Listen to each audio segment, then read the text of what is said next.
Yogg-Saron does. But that's completely gone. But as a board clearing tool, as a potential just twisting Nether that might have some upside sometimes, it's still a playable card. Yeah, we saw of the two players who did not bring Yogg-Saron, they were looking at replacing it with, cards like Ragnaros, which, Ragnaros is really powerful in his own right, but doesn't necessarily give you the exact same thing as Yogg-Saron. Game 3 here, we are looking at the Discard Zoo Mirror, and this is going to be all about board control early on. It really is, yeah, and you see straight away the impact of the Abusive Sergeant nerf there, because one of the things that you can definitely try and do against in the Zoo Mirror, if your opponent goes turn 1 Flame Imp, is just match it up against an Abusive Sergeant straight away, 2-1 against 3-2. Can't do that anymore with Abusive Sergeant now receiving the nerf, so Gogongsing has to go for the coin play instead, go through to the Dark Peddler, picks himself up a Young Priestess, and Shaxy, right off the bat, slams the Librarian, had no choice, 3 cards in his hand that discarded cards and 1 Golem. That's a good outcome. Yeah, it's a pretty good 3-3 to just, get for free. But you mentioned Young Priestess. What year is it? Young Priestess just in Zoo? Just hanging out? Peddler, Rob. No. But even, I was actually pointing out, sorry, that Shaxy is running Young Priestess. So I thought you were alluding to that. Right, no. I was just talking about, but yeah, I mean, it's usually a hallmark of a more aggressive build of the deck. It's an aggressive card that can stick less sticky minions onto the board by combining them with Priestess, because the aggressive cards like Wrathguard, for example, that you sometimes see that are a bit fragile on the board, so Priestess gives them that chance of hanging around and therefore getting to connect face more often. That's a good explanation. I was going to say, it's been some time, I feel like, since I've seen Young Priestess in a Zoo. Maybe, since Reynad first created Zoo, back in the days of yore. Yeah, it was just building up those 0-5 shield bearers with a Young Priestess, just couldn't get through them. Those were the days. That was good, clean living back in the day. It was. This, however, is a decent turn now from Gogongsing, the kind of turn that he was going to need to get himself back into this game. He's just going to have to decide whether he wants the tempo of the Abusive Sergeant here to allow him a better trade on the board with this 1-1, or whether he wants to cycle 2 cards with an Imp here, because I'm sure the Soulfire is getting used. He needs some way to restore some board parity here. I think tempo is really what matters here. To be completely honest, when you're looking at what usually wins the Zoo Mirror, it's just getting on the board and staying on the board. Yeah. And so he needs to wrestle it back first before he can even consider that second part of the strategy. It's certainly true. Wow, I would be shocked to see the Voidwalker coming down here. I'm not entirely sure what the usage of this is. I guess he's going to hold on to the Soulfire for another turn here. So let's take a look at the board state he's created. So he's given up 1 free trade into his 1-3 with a minion here. Then his other 2 minions contest the board. Actually, I take it all back. I actually like this play. He's contested the board reasonably well. He's fought his way back on just using his minions. And next turn, his Soulfire could be even more explosive by potentially hitting a larger minion that comes down than just a 3-2. So I take it all back. This play's fine. Moving on. I think you went through just a wide range of emotions. You went from, aghast to shocked to, this is okay. This is okay. That's an appropriate noise for my feelings right now. I thought you were going to go on. I wanted to hear more about this, but nope, that's it. And yeah, Shaxy just going to continue to.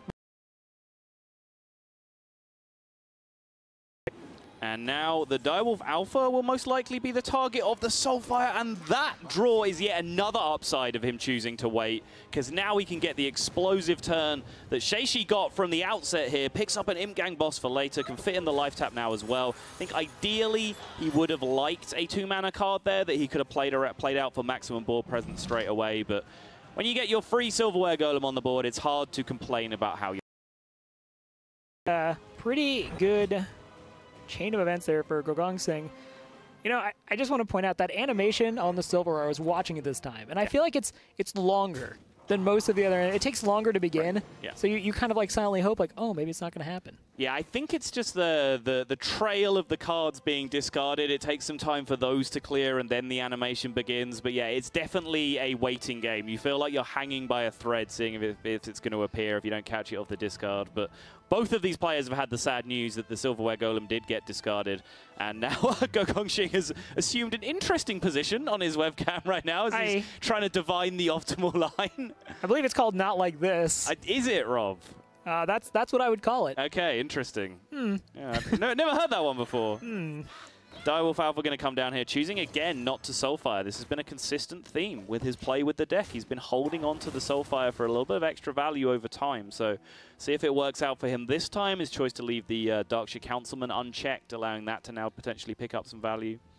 Yeah, we're at the stage now in this mirror where, you know, just drawing small minions, you know, like Possessed Villager, suddenly very unsatisfying. Yes, Possessed Villager does, you know, have the benefit of being stickier, but you kind of want to start getting into your bigger, meatier minions that are going to allow you to secure the board and start pushing damage. And let's see what we have here off this Peddler. Yeah, and it's one of the big power plays of the Malchezaar's Imp being added to the deck, honestly, is sometimes you get to the late game, like you said, you draw a Possessed Villager, it's too weak to have an impact. You draw a Flame Imp, you're already at 11 health, you don't really want to play it. So it allows you to just cycle those cards out, dig through to your power cards like your Doom Guards and your Soulfires more often. But in this case, 3 very strong choices offered by a Dark Peddler. Definitely merit to the Mortal Coil there as well as the Soulfire. He goes with the Soulfire, though. Now drawing his card with the Librarian after he's discarded, picks up another Villager. This has been one of the swingier Zoo games I've seen in a long time, and I think this build does have the potential to be quite swingy, a lot more so than Zoo Mirrors used to be, where you could very easily see who was winning the game, usually by turn 3 or turn 4. But now with the power of all the discard mechanics flying back and forth, there's definitely more opportunity for comebacks. Yeah, Shaxy has hit a point in his deck where he's just drawing nothing but 1-drops when he really doesn't want to be, and Gogongsing is just nipping at his heels. He's basically saying, if you don't put down something strong, I'm coming. This guy is so expressive and emotional when he plays as well. He's been rocking forward, rocking back to the side, heading his hands again now. Like the stress of this is clearly getting to him a little bit, but it doesn't seem to be affecting his play too much so far. He's been pretty solid in his lines so far, so obviously just letting out the nervous energy wherever he can and making sure to direct all his focus into the gameplay. Yeah, it's odd because Gogongsing actually comes from the background of having some degree of competitive play. He finished 5th in the recent Thai Major. You know, he's competed in some cups, whereas Shaxy is actually just a ladder god. It's literally all he does. You know, he actually finished from December to August, top 100 every month, 4 top 5 finishes. Like, that's just consistency, but he just looks calm, cool, collected. He certainly does, and it's telling, honestly. It's like from a lot of the ladder gods, as you use the phrase, is they don't have the tournament experience. They haven't really tested lineup construction and, you know, reading metagames and, you know, pick order in certain formats. This doesn't test that kind of skill when you're playing on ladder. It's something that you really have to develop through tournament play. So when players like Shaxy get put into this kind of environment, they can get found out sometimes. But again, I like his lineup. It seems solid, and so far his play has been on point as well. So we'll have to see. Doomguard! Doomguard discarding Silverware Golem. That is a 3rd Silverware Golem we have seen discarded this game. Turns out, still pretty good there, and you were completely right. We will have to see Doomguard, and Doomguard does come down, and unfortunately, it's a situation where I think he has to start considering, do I just push damage? You know, looking at what he has, like, he really doesn't want to trade down into all these small minions. I don't really feel like that's a winning line for him. So the face attack here is definitely valid. Normally, when you're choosing to go face in the Zoo Mirror, it's about how much pressure do I put on my opponent? Sure, first and foremost, but the other consideration is, do I limit his resources by this face attack? Because life total is a resource to Zoo because they want to tap every single turn. So if you can take 1 or 2 taps away from them over the course of the game by jamming an attack into the face, that's usually valid, but Gogongsing decides it was a little bit too early to go down that line. Something as simple as a Defender of Argus has just been drawn by Shaxy could definitely put pay to that strategy, so I don't mind him fighting for board control here. He's definitely in a dominant position on the board. Right, and we are going to see the Defender of Argus come out, and Defender of Argus is a big swing card in this matchup.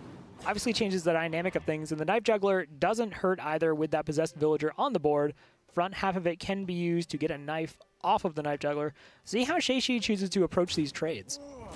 Yeah, interesting that he chose to preemptively put the Argus onto the Possessed Villager. No thought of getting an additional knife off it and then putting the Argus on the leftovers, still have a 2-2 taunt, but still put himself in a strong position here. The trades are free for the minions left on the board, but another knife will get fired with the opportunity to change that. Gogongsing can definitely consider playing another minion first here to lower the possibilities of the knife hitting the 3-1 Silverware Golem. It looks like after some deliberation, that is what he's going to do here.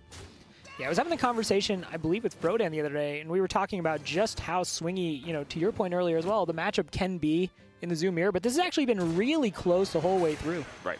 Yeah, I mean, it has. It's been back and forth. I mean, after the explosive start from Shaxy, the discard of the Golem as early as turn 2, it looked like it was going to be tough for Gogongsing to get himself back into it, but both of these players have had those power turns over and over again, and right on cue. Shaxy with a Doom Guard again, like all the big hitters, all the heavy hitters in the deck have been drawn by both of these players, and they both managed to discard their golems with incredible consistency. So the result of that is the kind of game that you've seen where it's just been on a knife edge the entire time. Yeah, speaking of knife edge, that knife did not go quite where Shaxy wanted. Oh, thank you. Thank you. Yeah. You know, I was sitting on that one a while, but yeah, no, the knife not quite working out there. Going face was literally the worst place I think it could have gone, which feels weird for me to say. Face is the worst place, but, you know, in that situation it was.